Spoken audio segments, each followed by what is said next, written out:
ಎಲ್ರಿಗೂ ನಮಸ್ಕಾರ. ವಿದ್ಯಾಚೇತನ 2026-27 25ನೇ ತಾರೀಕಿನ ದಿವಸ ಮಾಡಬೇಕಾದಂತಹ ದಿನ 22ರ ಒಂದು ಚಟುವಟಿಕೆಗಳು ಏನು ಅನ್ನೋದನ್ನು ನೋಡೋಣ.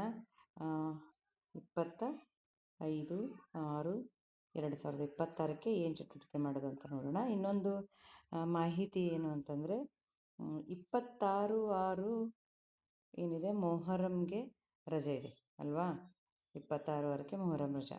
ಇನ್ನು 27/6 ಶನಿವಾರ ಏನಿರುತ್ತೆ ನಮ್ಮದು ರೀಕ್ಯಾಪ್ಚುಲೇಷನ್, ಇಡೀ ವಾರದ ಒಂದು ಅವಧಿಗಳ ನಡೆದಂತಹ ಚಟುವಟಿಕೆಗಳದ್ದು ಮತ್ತೆ ಅದನ್ನು ರಿಪೀಟಾಗಿ ಯಾವುದಾದ್ರು ತುಂಬ ಮಕ್ಕಳಿಗೆ ಖುಷಿ ಕೊಡ್ತಕ್ಕಂಥದ್ದು ಅದನ್ನು ಇನ್ನೊಂದು ಸಲ ಮಾಡಿ ತೋರಿಸ್ತಕ್ಕಂಥದ್ದು ಇರುತ್ತೆ. ನೆಕ್ಸ್ಟ್ ಮಂಡೇ ಎಷ್ಟಾಗುತ್ತೆ ಡೇಟು? 29/6/2026 ಇದೆ, ಅವತ್ತು ಆ್ಯಕ್ಟಿವಿಟಿ. ನೆಕ್ಸ್ಟ್ 30/6/2026 2 ದಿನ ಆ್ಯಕ್ಟಿವಿಟಿ ಇರುತ್ತೆ. ಇನ್ನು ಜುಲೈ 1ಕ್ಕೆ ಏನು ಮಾಡ್ರಿ ಅಂತ ಹೇಳಿದ್ದಾರೆ ಅಂದರೆ, ನಿಮ್ಮ ಒಂದು ಸ್ಕೂಲ್ ಲೆವೆಲಲ್ಲಿ ಒಂದು ಫೆಸ್ಟ್ ಮಾಡಿ ಅಂತ, ಫೆಸ್ಟ್ ಥರ ಪ್ರದರ್ಶನ, ಆ ಮಕ್ಕಳ ಇಡೀ ಒಂದು ಇದರಲ್ಲಿ ಏನೆಲ್ಲ ಕಲ್ತಿದ್ರು ಅನ್ನೋದನ್ನು ಒಂದು ಸೆಲೆಬ್ರೇಷನ್ ಟೈಪ್ ಮಾಡಿ ಅಂತ ಹೇಳಿದ್ದಾರೆ. ಸೊ ಇದು ಜುಲೈ 1, 2026 ಮಾಡಬೇಕಾಗಿರೋದು.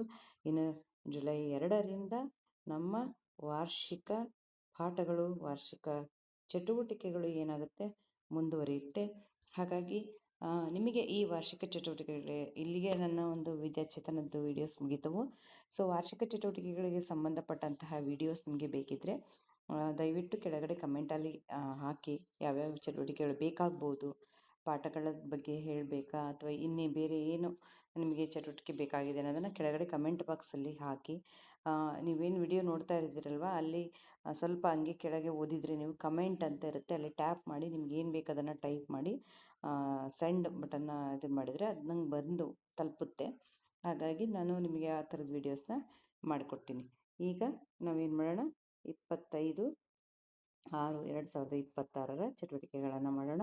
ನಿನ್ನೆ ಏನಾಗಿತ್ತು, PDF ಅಲ್ಲಿ ಇರ್ತಕ್ಕಂತಹ 22ನೇ ದಿನದ್ದು ನೋಡಿದ್ವಿ. ಇವತ್ತು ಅದೇ 23ನೇ ದಿನದ ಚಟುವಟಿಕೆಯನ್ನು ನೋಡೋಣ.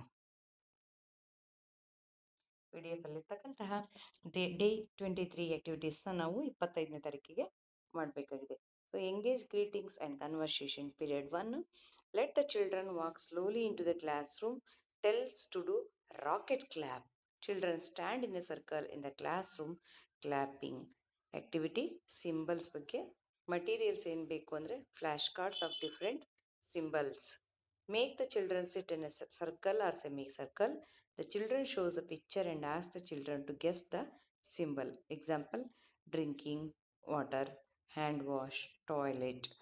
Next, each child should stand and show symbols or signature on flashcards and ask their friends to guess. Teachers should give a chance to each child ಅಂತ. ಸೊ ಇಲ್ಲಿ ಏನು ಬೇಕು ನಮಗೆ ಅಂದರೆ, ಫಸ್ಟ್ ಮಕ್ಕಳು ಕ್ಲಾಸ್ ರೂಮ್ಗೆ ಎಂಟರ್ ಆದ ತಕ್ಷಣ ಏನು ಬೇಕು, ರಾಕೆಟ್ ಕ್ಲ್ಯಾಪನ್ನು ಮಾಡತಕ್ಕಂಥದ್ದು. ರಾಕೆಟ್ ಕ್ಲ್ಯಾಪ್ ಆಲ್ರೆಡಿ ನಾವು ನಲಿಕಲ್ಲಿಗೆ ಮಾಡಿದ್ದೀವಿ. ಇದನ್ನು 1 2 1 2 1 2 ಅಂತ ಇದು ರಾಕೆಟ್ ಕ್ಲ್ಯಾಪ್ ಅಲ್ವಾ, ಅದನ್ನು ಮಾಡಿಸ್ಬೇಕು. ಸೊ ನೆಕ್ಸ್ಟ್ ಏನು ಮಾಡಬೇಕಂದ್ರೆ, ಫ್ಲ್ಯಾಶ್ ಕಾರ್ಡ್ಸ್ನ ತೋರಿಸಿ ಮಕ್ಕಳಿಗೆ, ಫ್ಲ್ಯಾಶ್ ಕಾರ್ಡ್ಸ್ನ ತೋರಿಸ್ಬಿಟ್ಟು ಅಲ್ಲಿ ಇರ್ತಕ್ಕಂಥ ಪಿಕ್ಚರನ್ನು ಐಡೆಂಟಿಫೈ ಮಾಡೋದು. Drinking water, hand wash, toilet ಅಂದರೆ ವಾಟರ್ ಯೂಸಸ್, ಎಲ್ಲೆಲ್ಲಿ ವಾಟರ್ನ ಯೂಸ್ ಮಾಡ್ತೀವಿ ಅಂತ ಪಿಕ್ಚರ್ಸ್ನ ತೋರಿಸಿ ಅದಕ್ಕೆಲ್ಲ ಯೂಸ್ ಮಾಡ್ತಾ ಇದ್ದಾರೆ ಅನ್ನೋದನ್ನು ಹೇಳಬೇಕಾಗುತ್ತೆ. ಇನ್ನು ನಮ್ಮ ಪೀರಿಯಡ್ 2ನಲ್ಲಿ ಮೈ ಟೈಮಲ್ಲಿ ಕಾರ್ನರ್ ಆ್ಯಕ್ಟಿವಿಟೀಸನ್ನು ಮಾಡ್ತಕ್ಕಂಥದ್ದು. ಇನ್ನು ಪೀರಿಯಡ್ 3ನಲ್ಲಿ ಬೇಸಿಕ್ ನ್ಯೂಮೆರಿಕಲ್ ನಾಲೆಡ್ಜ್ ಅಂತ ಇದೆ. What is the easiest way to ask children to hold 2 balls in their hands? Ask what is heavier is ask them to compare heavy and light and asking children to identify them. So ಇಲ್ಲಿ ಮಕ್ಕಳಿಗೆ ಬೇರೆ ಬೇರೆ ವಸ್ತುಗಳನ್ನು ನೀಡಿ ಹ್ಯಾಂಡಲ್ಲಿ ಕೊಡಬೇಕು ವಸ್ತುಗಳನ್ನು.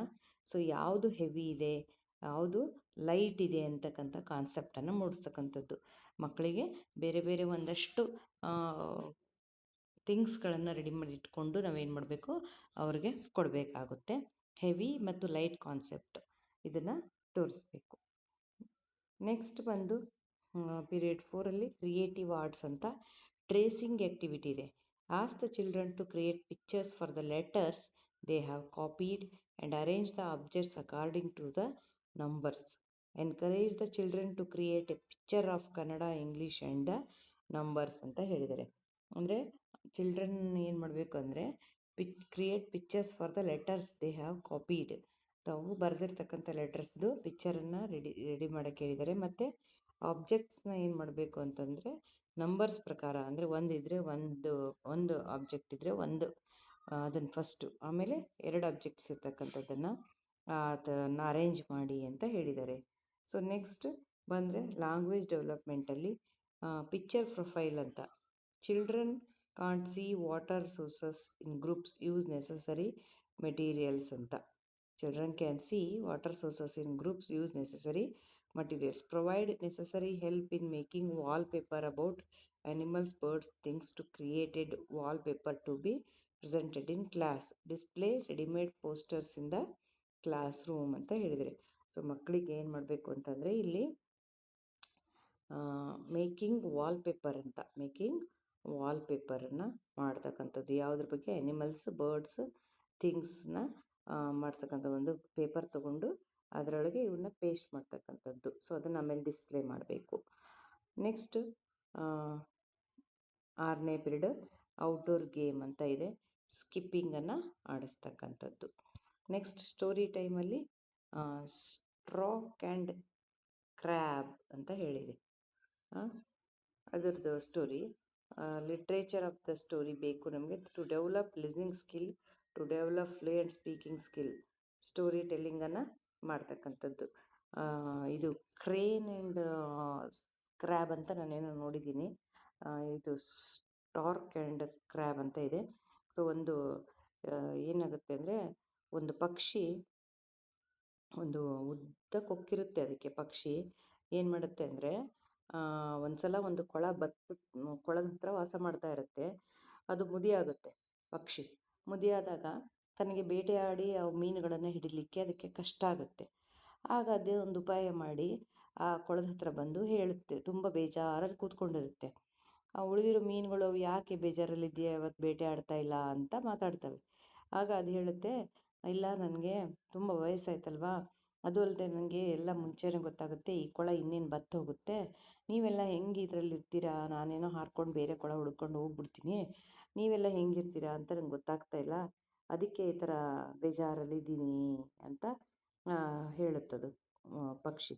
ಆವಾಗ ಉಳಿದವು, ಅಯ್ಯೋ ಹೌದು, ಹಾಗಿದ್ರೆ ಇದು ಕೊಳ ಬತ್ತೋಗುತ್ತಾ, ನಾವೆಲ್ಲ ಇರೋಕ್ಕಾಗಲ್ವಾ ಇಲ್ಲಿ ಅಂತ ಎಲ್ಲ ಯೋಚನೆ ಮಾಡ್ತಾವೆ. ಹೌದು, ನೀವೆಲ್ಲ ಇಲ್ಲಿ ಇರೋಕ್ಕಾಗಲ್ಲ ಅಂತ ಹೇಳಿದಾಗ ನೆಕ್ಸ್ಟ್ ಅದು ಒಂದೊಂದನ್ನೇ ಕರ್ಕೊಂಡು ಹೋಗ್ಬಿಡ್ತೀನಿ ಅಂತ ಹೋಗಿ ಆ ಒಂದು ಬೆಟ್ಟದ ಮೇಲೆ ಕರ್ಕೊಂಡೋಗುತ್ತೆ. ಆ ಫಿಶ್ಗಳನ್ನೆಲ್ಲ ತಿಂದ್ಬಿಡ್ತದೆ ಕರ್ಕೊಂಡೋಗಿ. ಲಾಸ್ಟಿಗೆ ಅದಕ್ಕೆ ಒಂದು ಕ್ರ್ಯಾಬ್ ಕ್ಯೂ ಬರುತ್ತೆ. ಸೊ ಕ್ರ್ಯಾಬ್ನ ಕರ್ಕೊಂಡು ಹೋಗುತ್ತೆ, ಮೇಲೆ ಕುಂದಿರ್ಸ್ಕೊಂಡಿರ್ತದೆ ಕುತ್ತಿಗೆ ಹತ್ರ ಮೇದ್ರ ಮೇಲೆ. ಸೊ ಕ್ರ್ಯಾಬ್ ದೂರದಿದ್ದಾನೆ ಆ ಮೂಳೆಗಳನ್ನು ನೋಡ್ಬಿಡ್ತದೆ ಫಿಶ್ಶಿಂದು. ಸೊ ಅದಕ್ಕೊಂದು ಐಡಿಯಾ ಬರುತ್ತೆ, ಇದೇನೋ ಮಾಡಿಬಿಟ್ಟೈತಿ ಫಿಶ್ಗಳಿಗೆ ಅಂತೇಳ್ಬಿಟ್ಟು ಆ ಕ್ರ್ಯಾಬ್ ತನ್ನ ಇದರಿಂದ ಕ್ರೇನ್ದು ಏನು ಮಾಡುತ್ತೆ, ಕುತ್ತಿಗೆನ ಚೆನ್ನಾಗಿ ಹಿಡ್ಕೊಂಡು ಅದನ್ನು ಸಾಯಿಸಾಕ್ಬಿಡುತ್ತೆ. ಸೊ ಇದು ಸ್ಟೋರಿ. ಸೊ ಇದು ಇಂಗ್ಲೀಷಲ್ಲೂ ಕೂಡ ಯೂಟ್ಯೂಬಲ್ಲೇ ಅವೈಲಬಲ್ ಇದೆ. ಸರ್ಚ್ ಮಾಡಿ ಅದನ್ನು ಪ್ಲೇ ಮಾಡ್ಕೋಬಹುದು. ನೀವು ಮೊಬೈಲಲ್ಲಿ ಪ್ಲೇ ಮಾಡಿ ಅದನ್ನು ಕೇಳಿಸಿ. ಇನ್ನು last period see you again ಅಂತ ಹೇಳಿ ಇದೆ. ಸೊ ಇದಿಷ್ಟು ನಮ್ಮ 25ನೇ ಜೂನ್ಗೆ ನಡೆಸಬೇಕಾದಂತಹ ಒಂದು ವಿದ್ಯಾಚೇತನದ ಚಟುವಟಿಕೆಗಳಾಗಿದೆ. ತುಂಬ ಈಸಿ ಇದೆ, ತುಂಬ ಸಿಂಪಲ್ ಆಗಿದೆ. ಸೊ ಇದನ್ನೆಲ್ಲ ಮಾಡಿಸಿ ನಿಮ್ಮ ವಿದ್ಯಾಚೇತನ ಯಶಸ್ವಿಯಾಗಲಿ ಅಂತ ಹೇಳ್ತೀನಿ. ಆ್ಯಂಡ್ ನೆಕ್ಸ್ಟ್ ಒಂದು ಥಿಂಗ್ ಏನಂತಂದರೆ, ವಿದ್ಯಾಚೇತನ ಮುಗಿದ ಮೇಲೆ ನಿಮ್ಮದು ಅಸೆಸ್ಮೆಂಟ್ ಫಾರ್ಮನ್ನು ತುಂಬಬೇಕು ಅಂತ ಇದೆ. ಸೊ ಅಸೆಸ್ಮೆಂಟ್ ಫಾರ್ಮನ್ನು ಹೇಗೆ ತುಂಬೋದು ಅಂತ ಹೇಳಿ ಕೂಡ ನಾವು ಇದೇ ಒಂದು ಚಾನಲಲ್ಲಿ ಹಾಕ್ತೀವಿ. ಯಾವ ಥರ ತುಂಬಬೇಕು, ಅದನ್ನ ಯಾವ ಥರ ಮೇಂಟೈನ್ ಮಾಡಬೇಕು, ಏನೆಲ್ಲ ಇರುತ್ತೆ ಅನ್ನೋದನ್ನು. ಸೊ ಅದಕ್ಕೋಸ್ಕರ ನಮ್ಮ ಚಾನಲ್ನ ನೀವು ನೋಡ್ತಾ ಇರಿ. ಇನ್ನೂ ಸಬ್ಸ್ಕ್ರೈಬ್ ಆಗಿಲ್ಲ ಅಂದರೆ ಆಗಿ, ಲೈಕ್ ಮಾಡಿ ಇಷ್ಟ ಆದರೆ ವಿಡಿಯೋಸು. Thank you.